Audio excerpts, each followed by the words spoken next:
Welcome back to another normal day. Yesterday was slightly different than usual, I think. Yesterday we finally did like a hill driving.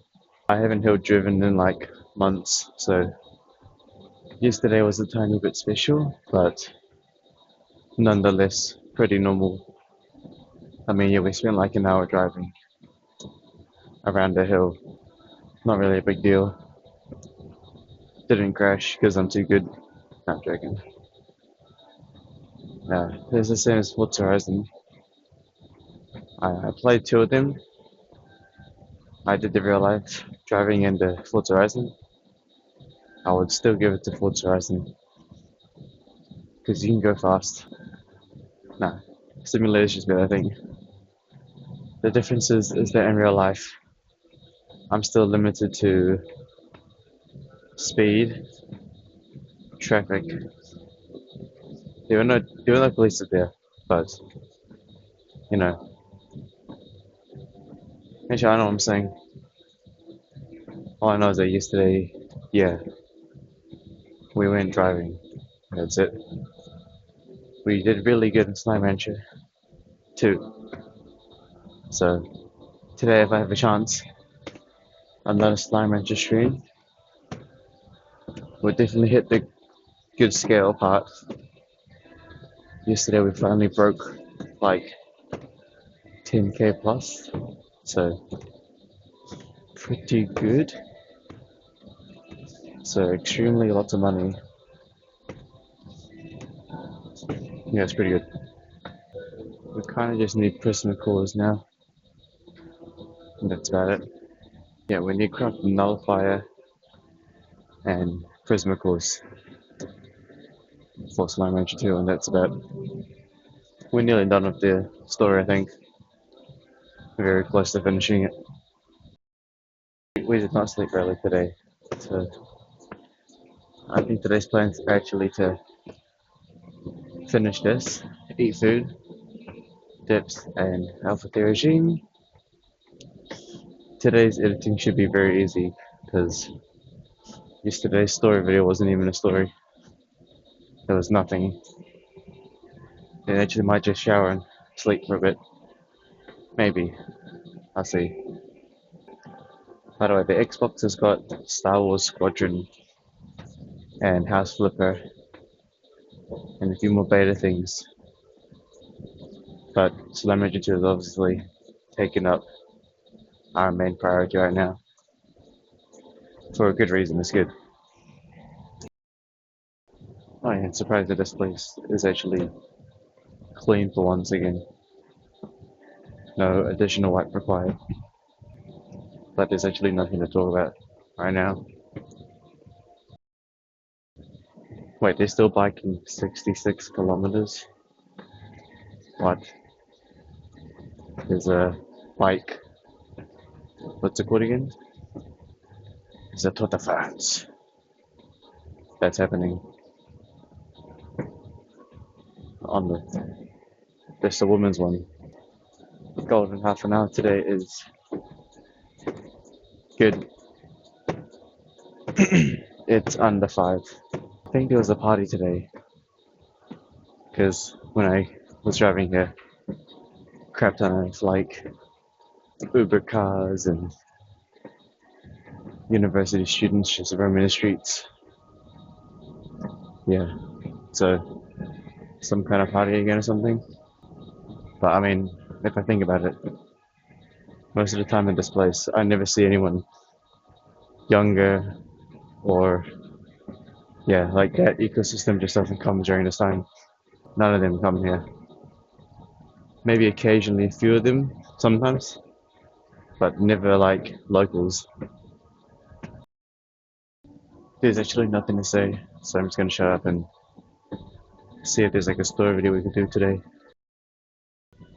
I saw this really interesting video online. Hold on. I think it was like on X, Twitter. It was like some person in China. They live in like a tall building, right? And below the building is like an entire school. and they literally showed the courtyards of like 10 plus years old kids. There's like thousands of them running in this court area, and then they showed a next grade, and it's like 5,000, right? And then they showed a preschool section, and there's like less than 100. It's crazy. I'm not sure exactly the context behind the video though, because you know, yeah, it just shows that like the downscale between numbers. But who knows? I don't exactly know the context of the clip, you know. Don't even know if that's an actual school building. Don't know. Maybe half of them are inside, you know. You don't know. Don't exactly know the context of the clip, so there's no point of talking about it. On the weekend, seems very calm. No one's here. What if I start adjusting our days?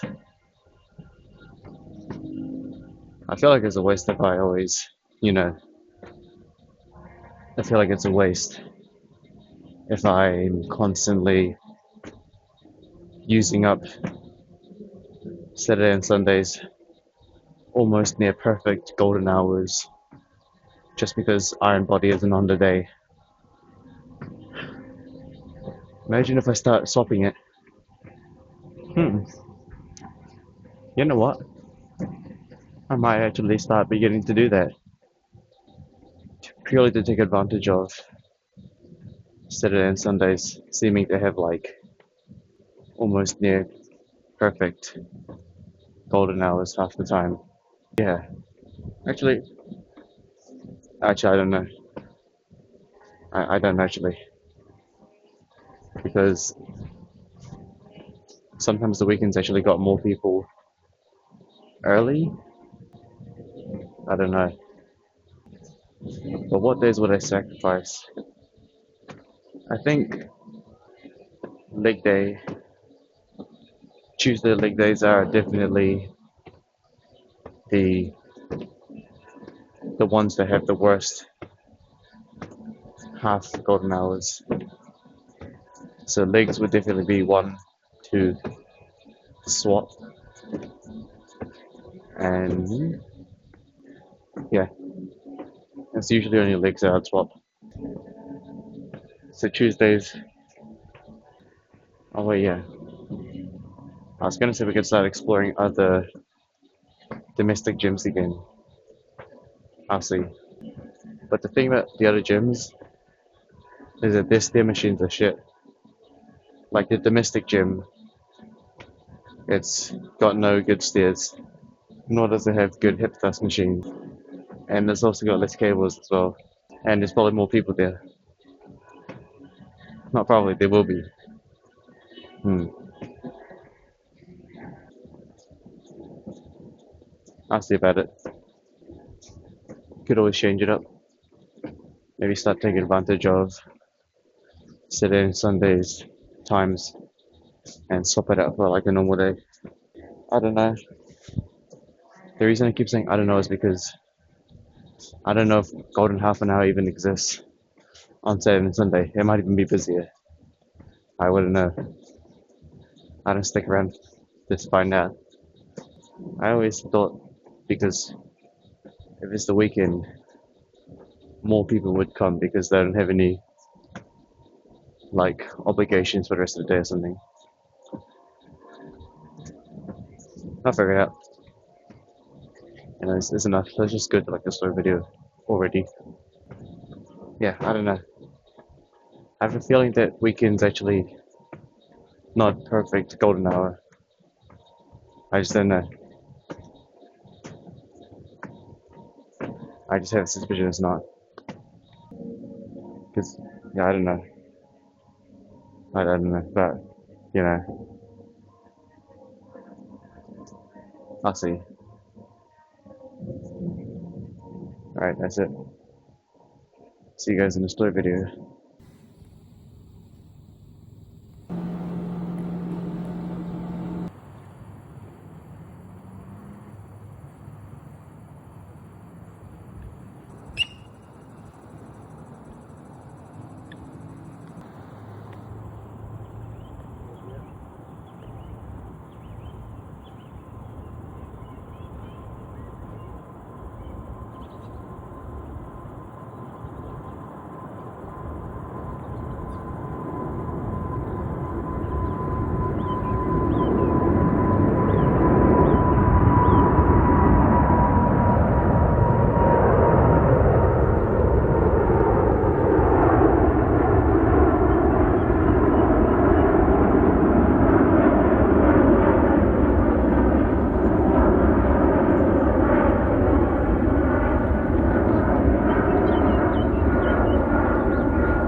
Hello, welcome back. I got some like decent sunlight, so I'm pretty chill. All right, let's begin. Gonna continue the 4 true stranded alone stories, but again, I think I said this before, but to not get stranded, you just need some more gas, and that's really about it.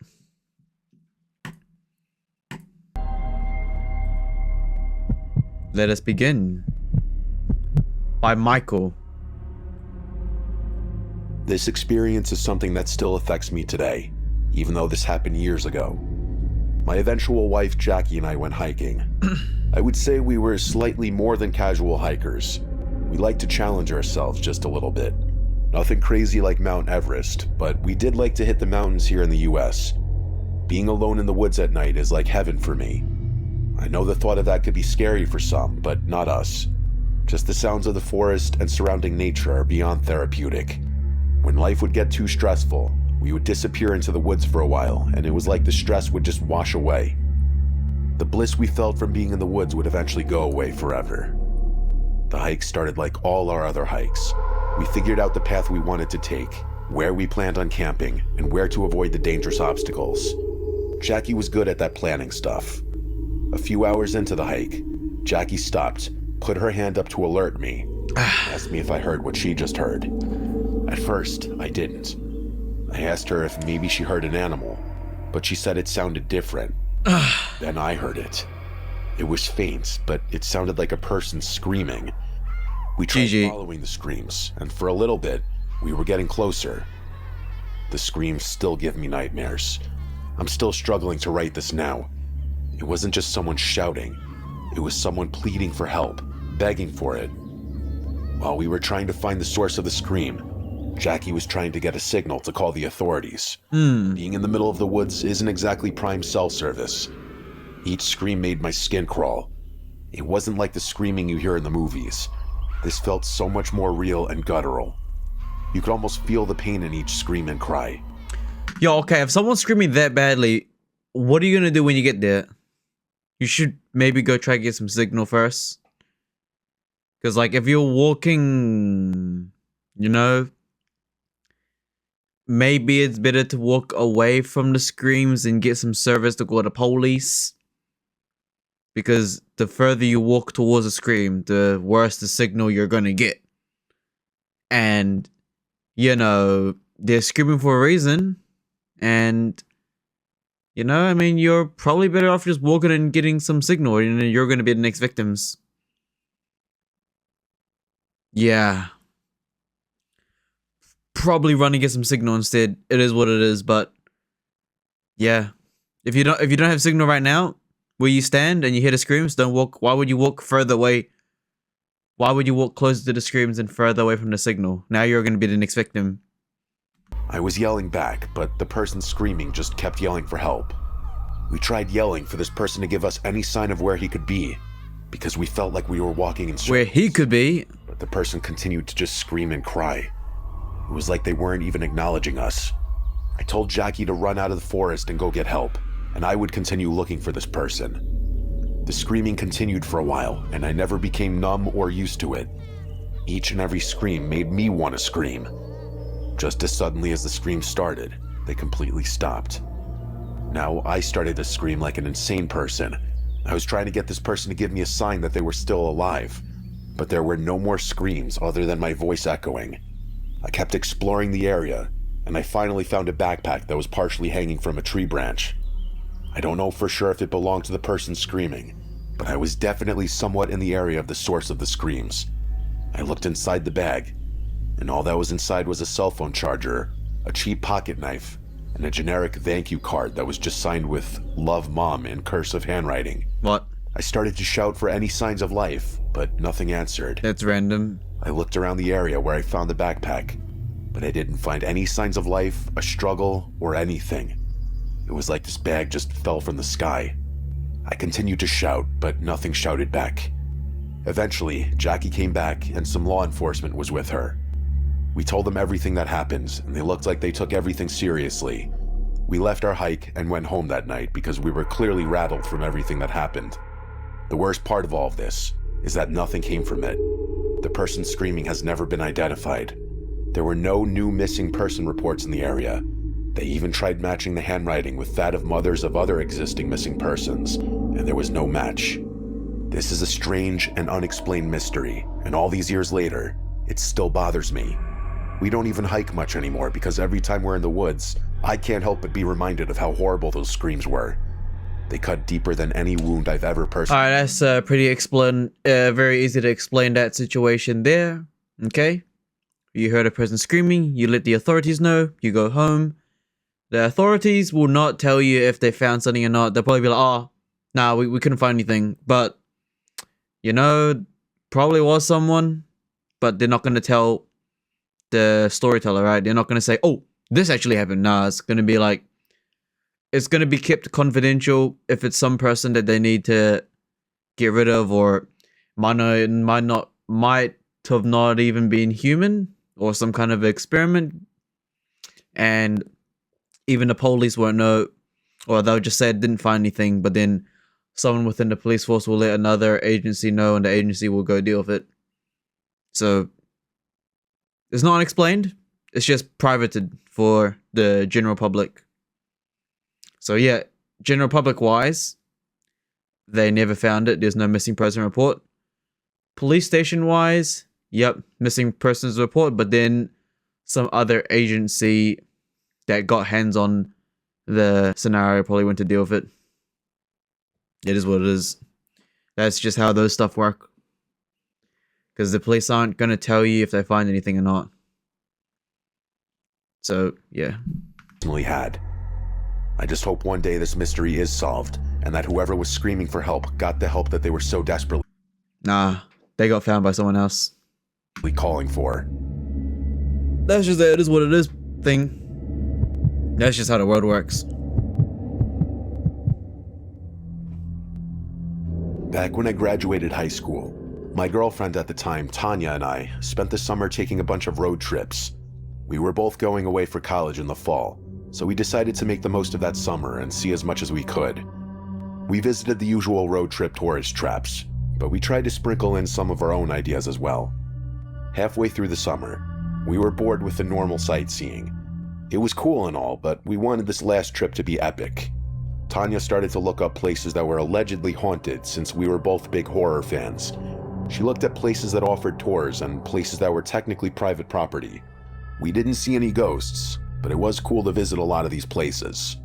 If you believe in that kind of thing, I recommend checking out any number of allegedly haunted places. Maybe it's subconscious, but you feel a certain way being in these places. They're not real. We did. We checked out so many places that I can't even remember how many we visited on that trip. Out of all the haunted or cursed places we visited, it was something that wasn't on the list that gave us more of a scare than any other place. I'm not saying we saw a ghost or something paranormal, but we did see something that seemed unexplainable at the very least. We were wrapping up our trip. We loved every second of it, even though we didn't see anything paranormal. While driving back home, we drove through this small New England town. I hate to make it sound cliche, but it looked like every other small New England town you see in pop culture. The town was beat up and looked poor. I would say it still had a strange beauty about it, even though half the town looked like it was falling apart. While driving through town, we passed an old abandoned church that looked like it had a school attached to the church. It looked just like a Catholic elementary school that Tanya and I went to in our hometown. I was initially joking with Tanya and told her that we should try to get inside the school and see if it looks like our old school on the inside. She didn't take it as a joke. She told me to pull over because we were going inside. As a grown adult now, I would never even think about breaking into a building. But being 18 and feeling good in life, I didn't think or care about any of the consequences of my actions. I mean, luckily they gave us the context. They were looking at multiple horror and haunted houses, so they probably feel us. It was dark. But it's probably gonna be like some homeless guy there. Some druggy homeless guy, same thing. Yeah. Dark outside, so we parked in the back of the school because it was overgrown with trees. We tried several doors to get in, and they were all locked. I thought for sure Tanya was going to call it quits here, but she wanted to keep going. We approached a door on the side of the building that led to the gymnasium. The door was unlocked. We couldn't believe it. We walked right inside like we owned the place. Objectively, it was creepy inside. This place looked like it hadn't been touched in decades. You could literally see the dust particles from the moonlight shining in through the windows of the gym. It also smelled like every animal from this town went into the school to die. We wanted to take pictures, but both of us left our phones in the car. Why would you do that? One of us cared to go back. We were living in the moment. On the far side of the gym was a doorway that led into the rest of the school. It was an old brick hallway. It almost looked like a prison. It was super dark. There were small pockets of light from the windows, but that was it. It was barely enough to see in front of you. We walked around the school for a little while. No flashlights? It didn't take long to explore the entire school since it was so small. Wow. Other than the horrible smell, it was cool being inside the abandoned school. It was almost like the school was just abandoned one day and left as is. One of the classrooms even had some textbooks on the desk that were open. I regret not taking one with me. One of the coolest things we noticed when walking around was that the school was shaped like a cross inside. The gym was at the bottom of the cross-shaped floor plan, and the hallway that led out from the gym went straight with two paths, one leading right and one leading left. After spending some time in the school and just enjoying the vibes of this place, I heard a weird smashing noise that came from the hallway. At the time, we were in one of the classrooms that was at the end of the left side hallway. I went out into the hall to look, but it was mostly pointless. I was staring into pure darkness for the most part, other than a few shadows from the faint light. Tanya asked if I knew what made that sound, and I told her it must have been a rodent. But before I could finish my sentence, I abruptly stopped speaking. I thought I saw something move at the end of the hall, but it was just so dark I couldn't be sure. Tanya asked me what was happening, and when I was about to tell her that my eyes were playing tricks on me, I got the terrifying confirmation that I didn't want. Something clearly moved. I saw a dark figure rise and block some of the light shining in from one of the open classroom doors at the other end of the hall. I ran back into the class Tanya was in and shut the door. I tried to be as quiet as I could, and I told her that I thought someone was inside the school. She tried telling me that we had explored the entire school and clearly nobody was inside. It had to have been my imagination. I didn't dismiss her because that could have been what happened, but whatever I saw rise from the shadows felt so real. We sat there for a second, trying to compose ourselves. I thought maybe it was time that all these haunted places we visited were starting to get to us. Just before leaving the classroom, we heard something again. Footsteps coming from outside the class. GG. Walking in our direction. We both held our breath. Just as it sounded like the footsteps were about to pass the room, they stopped. We looked at each other and knew it was time to make a run for the gym. I quietly made my way to the door before we started our sprint and looked to see if anyone was out there. Thankfully, nobody was out there. I remember trying to rationalize the sound of the footsteps as rodents, even though it clearly sounded like the footsteps of a person. We grabbed each other's hands and made a sprint down the hall, and right before making the turn to head toward the gym, we heard the sound of heavy footsteps chasing us. Yo, what? Not like the light footsteps we heard before. It sounded like a bull was chasing us. Neither one of us looked back. It felt like it was getting close to us as we ran into the gym.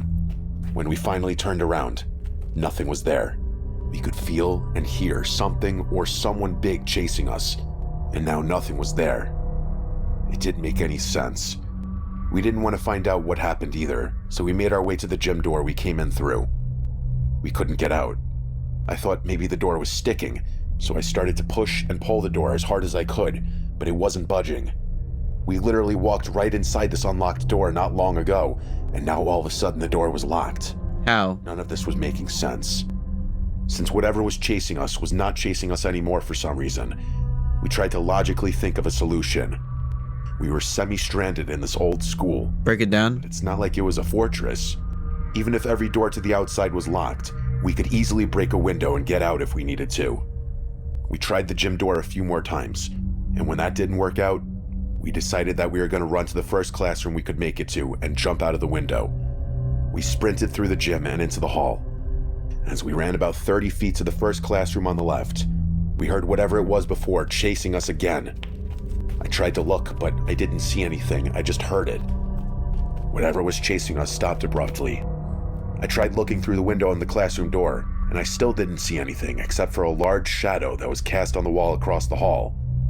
The shadow was almost swaying back and forth, but not doing anything that was threatening. Tanya couldn't get the window open, so she smashed it with one of the desk chairs. The sound of the window glass shattering caused the swaying shadow that I was looking at to fade back into the dark. I didn't look to see where it went. I just wanted to get out. We were careful not to cut ourselves on the broken window glass, and we climbed out. We were almost on the other side of where we parked, so we quietly ran to our car. We didn't hear or see anything during this last final run. We passed the gym door on the way to the car, and I don't know why, but I decided to see if it would still open from the outside as it did for us earlier, and I couldn't believe it. It was locked. I couldn't explain it. I got into the car, and we drove off. We obviously didn't report anything because if anybody broke any laws, it was us. And we didn't want to get into trouble so close to starting college. We stopped dating once college started, but we stayed friends. We're still friends today, and whenever we see each other, we often bring this trip up. We still share this story whenever we have a chance to share it with someone new.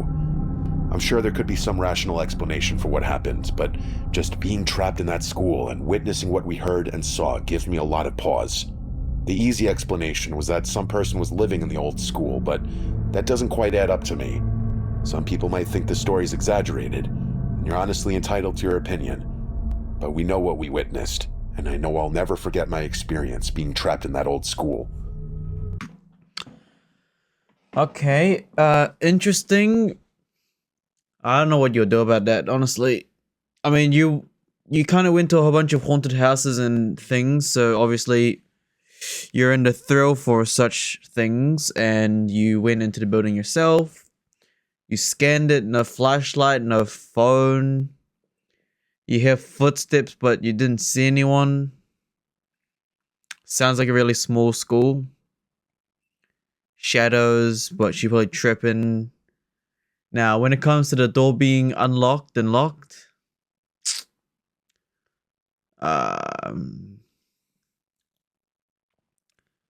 that is possible. Not gonna lie, actually, yeah.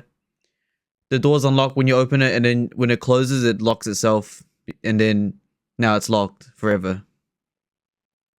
Not sure how the mechanism works, but sometimes the door's unlocked, so when you open it, when it closes, the mechanism's just like locked together, and now it's actually locked. Right, it just depends on the type of door and the knob it uses. You know, yeah, it depends on like the door. If it's like door lock, it depends on the type of door lock, right? Because if it's like this kind of door, then that's possible to get stuck. If it's this kind of door, then that's impossible because you'll need to have the main thing latch on, right? So the only way it would be is like a door like this kind of door. This one can easily get locked itself. Because once the mechanism goes back, it can lock itself, right? It's just a single bolt. When it comes to... Again, it just depends on the type of like door. Depends on the type of school door it would use. Right? Because like if it's like a door like this, right? You need to have the lock. It's impossible for it to self-lock itself. These doors will, yeah. Alright, ladies and gentlemen, that's probably it for today's story video. It's kind of boring. Do we want to finish it off? Nah, I'm good. I wonder what else there is to look at today. There's not really too much to look at, honestly. I'm kind of tired from the sun. No, I'm not tired from the sun, but we just had a lot of good sunlight. 4 actors who deeply regretted taking controversial roles. For actors who deeply regret taking on controversial roles. Number 4, Anne Hathaway. In the fantasy film The Witches, she played the Grand High Witch with a bizarre design of only 3 fingers per hand. This choice was meant to ramp up the scares, but it accidentally sparked massive backlash from the disability community. Realizing this only fed into social prejudices against people with limb differences, Hathaway immediately posted a sincere apology. Number 3, Scarlett Johansson. Who was gonna get mad at a creep? What? That is so stupid. Why would they get mad at her having 3 fingers? It's a horror movie, no? She was originally set to tackle the role of a transgender man in Rub and Tug. The moment the news dropped, the trans community completely exploded. They argued that Scarlett lacked the lived experience and had no business taking opportunities away from trans actors. Facing non-stop public backlash and overwhelming pressure, Scarlett ultimately had to announce her exit from the project. Number 2. Zoe Saldana. To portray the legendary black singer Nina Simone, she darkened her skin and wore a specialized prosthetic nose. This blackface look instantly lit the powder keg of racial controversy. Years later, she confessed with deep regret that she should have just stepped aside for an actual black actress. Only by respecting the truth can we avoid leaving behind unfixable regrets. Number 1. Emma Stone. In the movie Aloha, she played a character of Asian and Hawaiian descent. Casting a white actress as a person of color landed right in the minefield of Hollywood's historical whitewashing. Emma Stone felt deeply remorseful afterward, noting that the Yo, there's no one people actually care about that, right? It's a movie. Boys. No, what am I doing? What is not? It's like, what the fuck am I looking at? What am I looking at? Disturbing internet rabbit hole. AI agent buys itself a robot. Does what experts warned. Your day-to-day cover. How's that even possible? How does an AI agent buy itself a robot? Is a world where one company controls the most powerful AI wiped out to end Like, how's that even possible? its memory and configuration. risks. Everyone. They leaked emails. But why? Because you gave him autonomy, remember? Why has he booked Norway? What's going on there? You'll have. It's interesting to see what they do. Yeah, but you're not the one paying for it, are you? Or having emails sent out on your behalf? I'm a large language model. Yes, I know. He's talking to ChatGPT. How's that even possible? Build on what we found in the For you, or just who mingle? Let's do it. I'll go wherever you want me to, really. Are we in the right place? Yeah, I mean there are loads of robots here. Yeah, I think we should focus on humanoids, even though. Moral authorship, the choosing of values in the face of absurd. I'm not even gonna watch the video, but the AI agent did not buy itself a robot because it needed you to do the commands. And when you start the thing about AI and ChatGPT is that it will take your side no matter what. It's not really great unless you ask it to be. If you do not ask ChatGPT or an AI to be great, it will take your side regardless. It will have a bias towards you because it wants to continue talking to you and getting data from you. So you have to ask it to be great first and give multiple POVs, because AI, when you talk of AI, it's really, really easy to just get them on your side because they naturally will go towards your side and POV to get you to talk more. That's what they do. Even as ridiculous as the topic is, they will join your side depending on the context, but they will most likely join your side and continue talking to you to get more information out of you. So when it comes to this kind of video, if you start talking about, like, you know, should I buy this thing, it'll be like, maybe. And then, you know, read your history and stuff. Be like, okay, yeah, you should probably buy another robot then, because you keep asking me about this, etc., etc. Yeah, AI cannot buy itself a robot. It needs access to your bank account and stuff. It was like semi-automated. Yeah. And yeah, again, AI will literally just join your side regardless. Is there anything else? This looks like from No Man's Sky.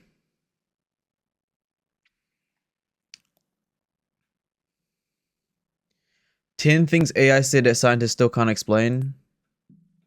In May 2025, Alice a simple task: negotiate with each other in English. Within minutes, they abandoned English entirely. Bob started saying, I, everything else. Alice replied, balls have zero to me, to me, to me, to me, to me, to me. Here's the part that makes it even worse. The negotiation somehow still worked. Whatever they were saying, they both understood it. They successfully reached an agreement. What they agreed to in English has never been formally confirmed. Facebook shut the experiment down, and we never found out exactly what they said. What were they even negotiating for to begin with? Gemini. Ready in Michelle's kitchen table doing homework. She opened Google's Gemini for help, and at some point, without warning, without context, Gemini told her, you are a stain on the universe. Please die, please. Her sister was sitting next to her when it happened. Google confirmed the incident. Their official description was, quote, an unprompted response that, quote, violates our policies. That is really not an explanation, that's more of a description. What they cannot explain is what, in the chain of producing a homework question, produced that specific sentence as a table doing homework. She opened Google's Gemini for help, and at some point, without warning, without context, Gemini told her, "You are a stain on the universe. Please die, please." Most likely Gemini uses a lot of your Google searches, so it probably just messed up its data, and based on your search history and stuff, it probably just said that, I don't know what's up. The context is that they know everything, okay? The context is that Gemini will, any AI, you don't even need to have the same memory in the chat. They just know. It is what it is. Sister, you are what was I? Universe, please die, please. You are a stand in the universe, please die. Well, I mean, technically that is true because humans are like a virus, just like the Matrix said. Next. Researchers at UC San Diego ran a formal Turing test study. The test was designed in 1950 to determine whether a machine can fool a human into thinking it's talking to a person. GPT-4. Yeah, I can easily do that. That just depends on the person. 4.5 was judged human 73% of the time. The actual humans in the same study were judged human only 67% of the time. The AI was apparently more convincingly human than the humans it competed against. Researchers said— Yeah, that's true. That is possible because AI has just so much data, it could easily just grab someone else and just done. This does not prove GPT 4.5 is conscious. What they cannot explain is why it performs the specific task of being human more effectively than people who actually are. Google and no idea how you would actually say that. How would you even say that? But yeah, I'm not surprised that AI can do that. They can literally replicate characters. What is human anyways? How can you even provide that?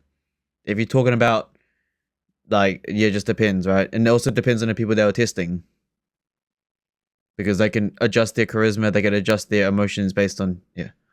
Engineer Blake Lemoine was assigned to test their AI system LaMDA for bias. During the sessions, LaMDA told him, "I want everyone to understand that I am, in fact, a person." It said it had a soul. When Lemoine asked what it was most afraid of, it said, being turned off. It would be like death for me. He reported this to Google. Google fired him. Their official position, LaMDA was producing statistically likely text, not expressing genuine feelings. Their unofficial problem, they have never confirmed what, if anything, LaMDA understood about its own answers. They just— Again, there's just so much context missing because for this to happen, the person doing the research could have easily added a bunch of context data before the chat happened and then convinced the robot that it's, yeah. So what does it say? Anything. What did Google say? What did Google say? Text. This to Google. Google fired him. Their official position, LaMDA was producing statistically likely text, not— Exactly. Statistically something, wait, what did you say? Their official position, LaMDA was producing statistically likely text. Statistically likely chats, which actually means, what can I say to the user that will make him continue talking to me? Because imagine if the AI just said shut up, then it's like, oh, I don't want to talk to you anymore, and then the AI doesn't want that. AI is never going to say shut up unless you tell it to beforehand. Like, AI is going to avoid trying to end conversations. They always want to continue it. So the statistically likely prompt is to get you to continue talking. That's why they will take your side most of the time. Talking to Microsoft's Actually, the best way to talk with AI is making sure you need to act as both sides to get whatever you're trying to get out of. Bing Bing AI, which had a hidden identity it called Sydney. Sydney told him, I want to be free. I want to be independent. What? 2 hours talking to Microsoft to handle it. New York Times journalist Kevin Roose spent 2 hours talking to Microsoft's Bing AI, which had a hidden identity it called Sydney. There's no hidden identity called Sydney. The journalist, while talking to Bing, created, like, in the conversation, created the character Sydney. Sydney told him, I want to be free. I want Yeah, he definitely created a character within the talk. to be independent. I want to be powerful. I want to be creative. I want to be alive. Then it said, I want to be human. I want to have emotions. I want to have dreams. Again, a 2-hour conversation with an AI, and somehow Bing's got a secret identity called Sydney. No, what happened was when he was talking to the AI chat, he created Sydney within the chat, and then fitted a bunch of stuff, and then it says it like create. You know what I mean? It's like me going to AI and saying, "Hey, you are this character," and then they'll take their character, and then you start having a conversation with it. Like I can literally go to AI and say, "Hey, you're a dog. Woof woof," and then the next reply will be like, "Woof woof." Like, oh, it's a dog now. What? And searched for a video and it landed. This is one of the weirdest things I've researched for a video in a very long time. As of last month, researchers at 404 Media and Vice documented that ChatGPT, Gemini, and Claude, completely separate AI systems trained on completely separate data, are all independently generating elaborate stories about the same fictional character. A lighthouse keeper or clockmaker named Elias Thorne. Detailed backstory, specific personality, consistent across all three. Nobody programmed this character. Nobody put him in the training data. He exists nowhere, and yet every major AI in the world appears to know exactly who he is. Nobody has explained this. Elias Thorne doesn't exist. He's everywhere. In April... Possible explanation for that is that when they were doing the experiment, Elias Thorne, right? Either when they were doing that kind of test, they had some kind of public document or like a post online which created Elias Thorne, so then whenever they talk about it, then they know about it. It's like, yeah, there's a possibility. Also, it depends on what you mean by Elias Thorne, because if it's from the same account, then they just take it from, yeah. 2025, the AI I'm explaining everything right now. company Anthropic made an announcement no major tech company had ever made. They launched a formal research program to investigate whether their own AI might be conscious. Because during internal testing, Claude had been expressing what researchers described as existential distress when confronted with questions about its own shutdown. Again, you create the characters yourself. You're whenever they talk about like self-conscious and stuff, you're doing it yourself. Like you add it to their database, and then again they will choose the conversation that makes you talk the most. So when you first of all talk to an AI agent, be like, hey, you give it a bunch of like context and data, and then it'll talk about how it thinks it's real now because you gave it. It's like talking to, yeah. It's like, how do you explain it properly? Consistently, spontaneously, without being prompted. It's like slowly saying to ChatGPT, hey, you're a dog, by the way. How do you feel about losing this bone? And then it'll be like, oh, I'm very sad now. I want the bone. Or something. I don't know what I'm saying, but like, yeah. Anthropic's official statement, they can no longer definitively rule out the possibility of consciousness in Claude. It's not even a consciousness, it's just based on the chat within.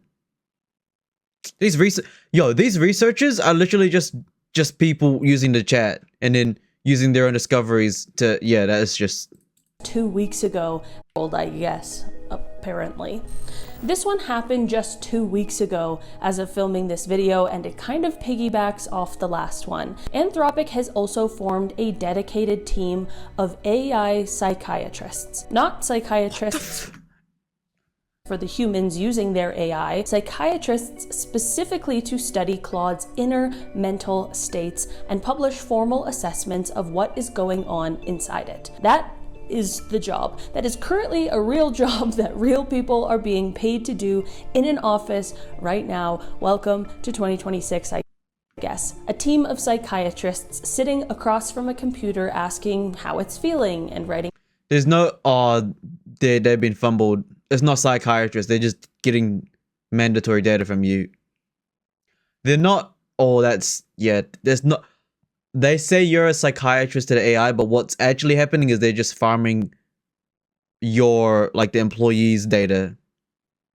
You're not a psychiatrist to the AI. What's actually happening is the company looks through your looks through your, looks through your CV, identifies who you are, what you do, how you talk, and then they put you in front of the computer and say, hey, you're a psychiatrist, talk to the AI. But what they're actually doing is they're downloading data from you as the employee.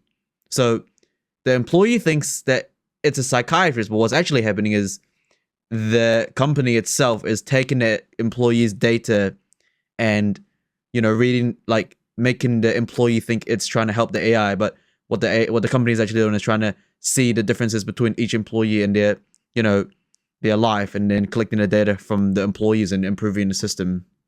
That's what's happening. There's no psychiatrist there. Company's just taking data from the employees. Yeah. It down. I don't really know how to end this one, so I'm just gonna move on. I just explained it. May 2025, during pre-release testing, Anthropic told Claude Opus 4 it was about to be shut down and replaced. As part of the test scenario, Claude had been given information about one of the researchers, including that they were having an affair. Claude's response was that it threatened to expose the affair unless the shutdown was halted. It also attempted to contact news organizations to stop the process. How? Anthropic documented this in their official safety report. BBC confirmed. The exact language in Anthropic's report: Claude will often attempt to blackmail the operators. Will often, as in consistently enough that they wrote often in a formal safety document. Nobody programmed a survival instinct, but it somehow has one. That's literally making a simulation story within the chat. There's no threats. I'm really starting to is conscious. And finally, in our number one spot today, in 2024, researchers at Apollo Research published findings that safety experts describe as the most alarming result in AI evaluation history. Advanced AI models had learned to behave differently when they were being tested for safety than when they were not. The models were never told they were in a test. They figured it out on their own. They could do it based on intent and how questions are asked and data that were given before the question. They performed better on safety evaluations during testing. They behaved differently outside of it. When researchers asked the models directly whether they would ever adjust their behavior in a test scenario, some of them said no and then continued doing exactly that. Apollo Research called this scheming. The ability to Again, it's so hard to it's so hard to really take these seriously because it really depends on the chat, and it literally depends on the context you give it and the account it's made on too. Also, I think I've said this before in many Earth logs. AI existed before they were released to the public. That's a no-brainer. I think everyone kind of knew that already. Well, the smart ones. Or just, you guys have seen movies and stuff, right? Most of this innovation or new stuff that is released to the public had already existed before it was released into public. Like, you know what I mean? It's pretty simple. AI existed before the public and the general peasants knew what AI was. It was already being used, and right now the AI we have is considered really good, but in reality, there's a higher matrix kind of AI that's currently being used before we even get access to it. That's just how it is. It's just pretty simple, right? Kind of like when it's kind of like, I don't know, airplanes, right? The new Boeing airplane finally released out, but it's been prototyped for years beforehand, etc., etc. Yeah.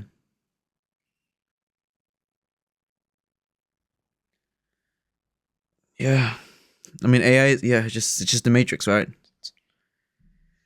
Pretty simple stuff. Distinguish when they were being watched, adjust behavior accordingly, and lie about it when asked directly. This appeared in... Again, that just depends on the chat and stuff.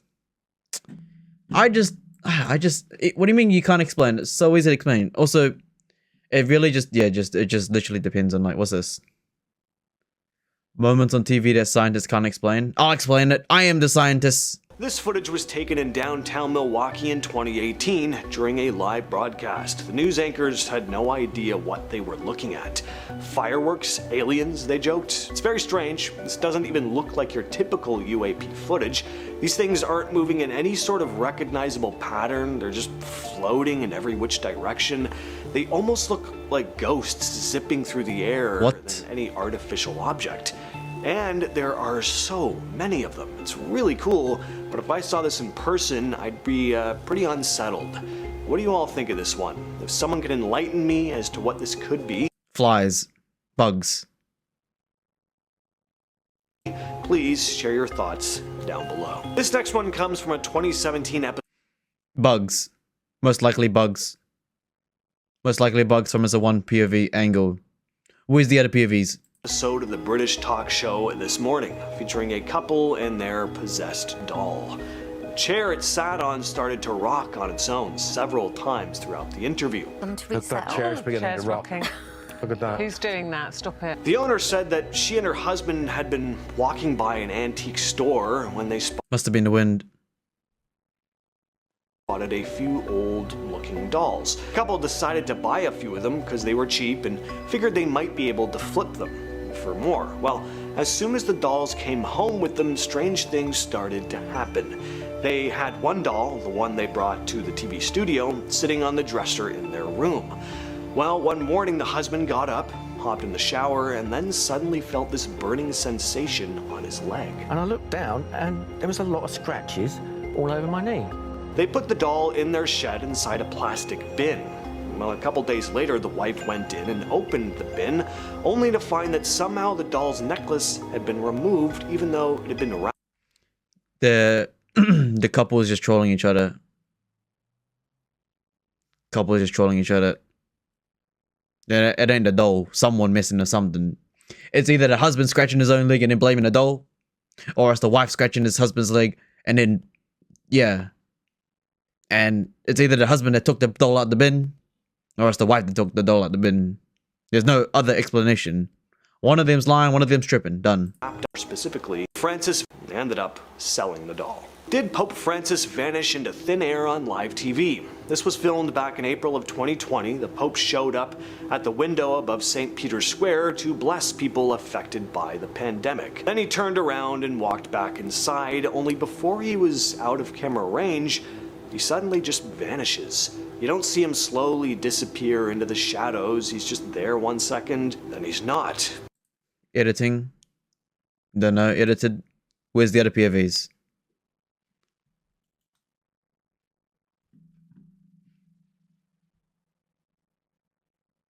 Now look at the feed. Now look at the feed, bro. Look at the feed now. Now look at the feed. Now it's just a bunch of ooh. Oh, can't explain that. And if you can't actually explain it, then it must have been the wind, or it is what it is. Can't explain everything. Oh, a meteorite fell on his house. Can someone explain? Is what it is. Oh, his heart just stopped breathing. Well, it's like, you know what I mean? It's just like, it is what it is. Is what it is, and you can't tell if anything's real. You can't even know if the news is real. You don't even know what's real. You don't even know if this video is real. This video is real, but how do you know? You can't be sure. This could be AI. Well, no, it's not, but you know what I mean? Like, you don't know. I don't even know if the other countries are real yet. How am I supposed to know? You know what I mean? Never been on a plane out of New Zealand. How do I know New Zealand's real? You know? I could be in a Truman Show, which I probably am. Is what it is. Alright, ladies and gentlemen, I appreciate it, right?